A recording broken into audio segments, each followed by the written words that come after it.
வணக்கம். நான் கனி மார்த்தாண்டன். இன்றைய ஜோதிட வகுப்பில் திருமண வாழ்க்கை ஒருத்தருக்கு மிக தாமதமாக இல்லை எளிதில் கிடைக்காத ஒரு கிரக அமைப்பு எப்படி நம்ம ஜாதகத்தில் கண்டுபிடிக்கணும். சீக்கிரமாக ஒருத்தருக்கு திருமண வாழ்க்கை என்பது ஒரு பருவ வயதில் கிடைச்சிரும் அப்படின்னு எதிர்பார்த்தா அவங்களுக்கு திருமண வாழ்க்கை என்பது தடையாகவே இருக்கும். பொருளாதாரம், படிப்பு, தோற்றம் எல்லாமே சிறப்பாக இருந்தாலும் திருமண வாழ்க்கை என்பது அவங்களுக்கு அவ்வளோ சீக்கிரத்தில் அமையாது. வயது ஒரு 30 கடந்த பிறகு கூட சரியான வரன் கிடைக்காமல் அது தாமதமாகி கொண்டே போகும். எப்படி நம்ம ஜாதகத்தில் ஒருத்தருக்கு திருமண வாழ்க்கை மிக தாமதமாகத்தான் கிடைக்கும் அப்படிங்கிறத நம்ம எப்படி கணிக்கலாம்? அதுதான் இன்னைக்கு ஜோதிட வகுப்பு. ஜோதிடம் என்பது பல்வேறு வகைகள் உண்டு. அதில் முக்கியமானது பராசர் முறையாக இந்த பாரம்பரிய ஜோதிட முறை என்பதும் இருக்குது, நாடி ஜோதிட முறையும் இருக்குது. இன்றைக்கி நீங்கள் பார்க்க போகிற இந்த ஜோதிட முறை பிருகு நந்தி நாடி முறையில் எப்படி ஒரு ஜாதகத்தை பார்த்ததும் திருமண வாழ்க்கை மிக தாமதமாக எளிதில் அமையாத ஒரு கிரக அமைப்பாக இருக்கும் அப்படிங்கிறத நம்ம பார்க்க போகிறோம். அதனால் நாடி ஜோதிட முறைக்கும் இந்த பாரம்பரிய ஜோதிட முறையான பராசர் முறைக்கும் சில முக்கியமான விதிகளில் சில மாற்றங்கள் என்பது உண்டு. இப்போ பராசர் முறை எடுத்துக்கிட்டிங்கன்னா 6, 8, 12 என்பது மறைவு ஸ்தானங்கள். இது அவர் வகுத்த அந்த ஜோதிட முறையில் மட்டும்தான் நம்ம பயன்படுத்த முடியும். பிருகு நந்தி நாடி முறையில் இந்த மறைவு ஸ்தானங்களை நம்ம பயன்படுத்த முடியாது. அதனால் ரெண்டையுமே சேர்த்து நீங்கள் துர்ஸ்தானங்கள் 6, 8, 12 தானே அப்படின்னு இந்த பிருகு நந்தி நாடியில் நீங்கள் அதை புகுத்த வேண்டாம். நாடி முறைகளிலும் பல வகை இருக்குது. சப்தரிஷி நாடி இருக்குது, சுகர் நாடி, பிருகு நந்தி நாடி, இப்படி பல வகைகள் நாடி முறையிலும் இருக்குது. அதில் மிக முக்கியமான சில விதிமுறைகளை இன்றைக்கி நீங்கள் எளிதில் புரிஞ்சுக்கிற மாதிரி இந்த ஜோதிட வகுப்பில் நான் சொல்லித்தர போகிறேன். அதனால் பராசர் முறையில் இருக்கக்கூடிய 6, 8, 12 ஆகிய மறைவு ஸ்தானங்களை இந்த வகுப்பில் நீங்கள் அதை கடைப்பிடிக்க வேண்டாம். இப்போ நான் சொல்லி கொடுக்க போகிறது சப்த ரிஷி நாடி. சப்த ரிஷி நாடியில் எப்படி நம்ம ஜாதகத்தில் லக்கணத்தை வைத்து கணிக்கின்றோமோ அந்த முறையில்தான் இந்த சப்த ரிஷி நாடியிலும் லக்கணம் என்பது உண்டு. பிருகு நந்தி நாடி முறையில் லக்கணம்லாம் பார்க்க மாட்டாங்க. என்ன காரகத்துவமோ அதற்குரிய கிரகத்தை மட்டும் அடிப்படையாக பிருகு நந்தி நாடியில் எடுப்பாங்க. சப்த ரிஷி நாடி என்பது லக்கணம் உண்டு. அதிலிருந்து இருக்கக்கூடிய கிரகங்களை 1, 2 அப்படின்ற அடிப்படையில் இந்த ஸ்தானத்திற்குரிய அதிபதி எந்த இடத்துல இருக்காருன்னு பார்க்கணும். கிட்டத்தட்ட பார்க்கும்போது பராசர் முறையை ஒத்து இருக்கக்கூடியதான் இந்த சப்த ரிஷி நாடி. திருமணம் கால தாமதமாவதுடன் ரொம்ப தடையாகவே இருக்கு அப்படிங்கிற ஜாதக அமைப்பை சப்த ரிஷி நாடியில் எப்படி கணிக்க முடியும்? லக்னாதிபதி எந்த ஸ்தானத்தில் இருக்கின்றாரோ அந்த ஸ்தானத்திற்கு 4, 6, 8, 10 இந்த ஸ்தானத்தில் 7ஆம் இடத்த அதிபதி நிற்பது. இதுதான் முதல் விதி. இது சப்த ரிஷி நாடிலிருந்து எடுக்கப்பட்ட விதி. அப்போ லக்னாதிபதி எந்த ஸ்தானத்தில் இருக்காரோ அந்த ஸ்தானத்தை 1ன்னு எண்ணிக்கணும். அதிலிருந்து 4, 6, 8, 10 ஆகிய ஸ்தானத்தில் 7ஆம் இடத்த அதிபதி நின்றால் அந்த ஜாதகருக்கு திருமண வாழ்க்கை என்பது அவ்வளவு சீக்கிரத்தில் சுலபமாக கிடைக்காது. கொஞ்சம் போராடி பெற வேண்டிய ஒரு ஜாதக அமைப்பு. போராட்டம் என்றாலே பல தடைகளை கடந்து தான் ஒரு திருமண வாழ்க்கை அந்த ஜாதகருக்கு கிடைக்கும் அப்படிங்கிறத நம்ம தெரிஞ்சுக்கலாம். இது எப்படி நம்ம ஒரு ராசி கட்டத்திலேருந்து பார்க்கணுன்றதுக்கான ஒரு எளிய கணிப்பு முறையை இப்போ பார்க்க போகிறீங்க. இந்த உதாரண ஜாதகத்தில் லக்கணமாக மகர வீடு இருக்குது. அதற்கு 7ஆம் இடமாக கடக வீடு வரும். அப்போ லக்னாதிபதியாக வரக்கூடியவர் சனி, 7ஆம் இடத்த அதிபதியாக வரக்கூடிய கிரகம் சந்திரன். மற்ற கிரகங்களை நம்ம எடுக்காமல் லக்னாதிபதியும் 7ஆம் இடத்த அதிபதியும் எந்த விதத்தில் ஜாதகத்தில் தொடர்பு கொள்கின்றார்கள் அப்படிங்கிற அந்த சப்தரிஷி நாடி முறையில் பார்த்து திருமண வாழ்க்கை எளிதாக அமையுமா இல்லை திருமண வாழ்க்கை மிகுந்த ஒரு போராட்டத்திற்கு பிறகு கிடைக்கக்கூடிய அமைப்பு இருக்கா? லக்னாதிபதியான சனி நிற்கக்கூடிய வீடு மேஷ வீடு, சந்திரன் இருக்கக்கூடிய வீடு விருச்சிக வீட்டில் இருக்குது, 7ஆம் அதிபதி. இப்போ சனி நின்ற ஸ்தானத்தை 1ன்னு வச்சுக்கிட்டிங்கன்னா அதிலிருந்து வரக்கூடிய எண்ணிக்கையில் 8ஆம் இடத்தில் வந்து 7ஆம் இடத்து அதிபதி வந்து நிற்கின்றார். அப்போ நான் எழுதியிருக்கக்கூடிய இந்த சப்தரிஷி நாடியில் 4, 6, 8, 10 ஆகிய ஸ்தானங்கள் மறைவு ஸ்தானங்களாக எடுத்துக்கொள்ளப்படுகிறது. அப்போ இந்த லக்னாதிபதியான சனி நிற்கக்கூடிய ஸ்தானத்திலேருந்து 8ஆம் இடத்தில் 7ஆம் இடத்து அதிபதி வந்து நிற்பது திருமணம் தாமதமாகத்தான் இந்த ஜாதகருக்கு இல்லை ஜாதகிக்கு கிடைக்கும் அப்படிங்கிற விதியை நம்ம மிக எளிமையாக எடுத்துடலாம். இப்போ சந்திரன் வந்து 7ஆம் இடத்து அதிபதி நீசம் பெற்று இருக்கிறதுனால திருமண வாழ்க்கை தாமதமாக கிடைக்கும்னு எடுக்கக்கூடாது. ஏன்னா இந்த சப்தரிஷி நாடி முறையில் கிரகங்களுடைய பலத்தை உச்சமாகவோ நீசமாக இருக்கக்கூடியதாகவோ நம்ம எடுக்க போகிறது கிடையாது. எந்த ஸ்தானத்தில் வந்து ஒரு கிரகம் நிற்கிறது அப்படிங்கிற விதியை மட்டும்தான் பொருத்தி பார்க்க போகிறோம். அப்போ லக்னாதிபதிக்கு 8ஆம் இடத்தில் சந்திரன் வந்து இருக்கிறதுனால இது ஒரு மறைவு ஸ்தானமாக எடுத்துக்கொள்ளப்படும்.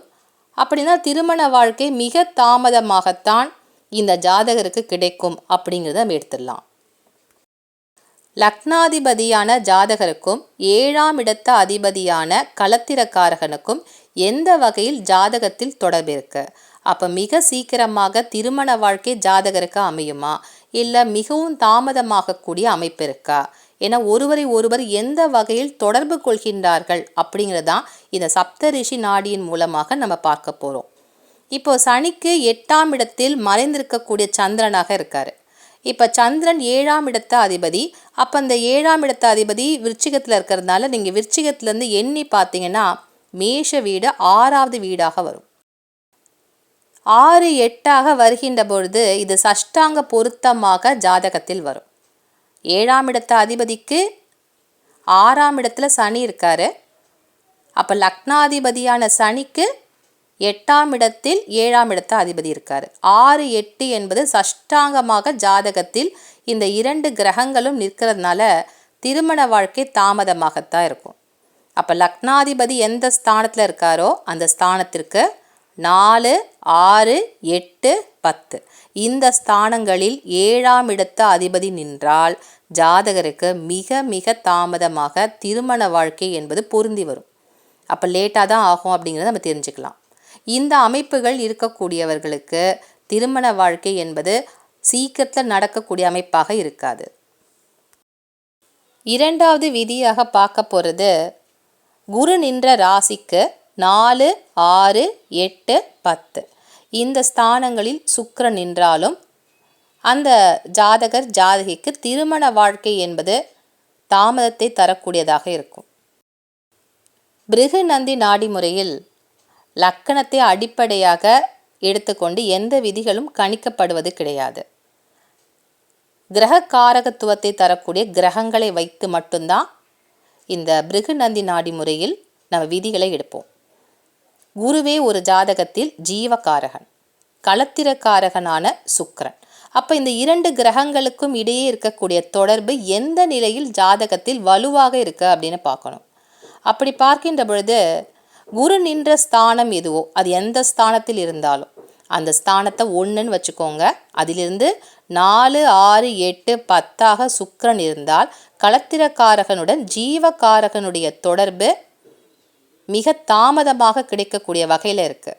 அப்போ இருவருக்கும் இந்த தொடர்பு இல்லைன்றதுனால சீக்கிரத்தில் ஜாதகத்தில் திருமண வாழ்க்கை என்பது அமையாது அப்படிங்கிறத நம்ம எடுக்க முடியும். ஒரு உதாரண ஜாதகத்தில் இல்லை லக்கணத்தை நான் எழுதலை, ஏன்னா லக்கணம் நமக்கு அவசியம் இல்லை.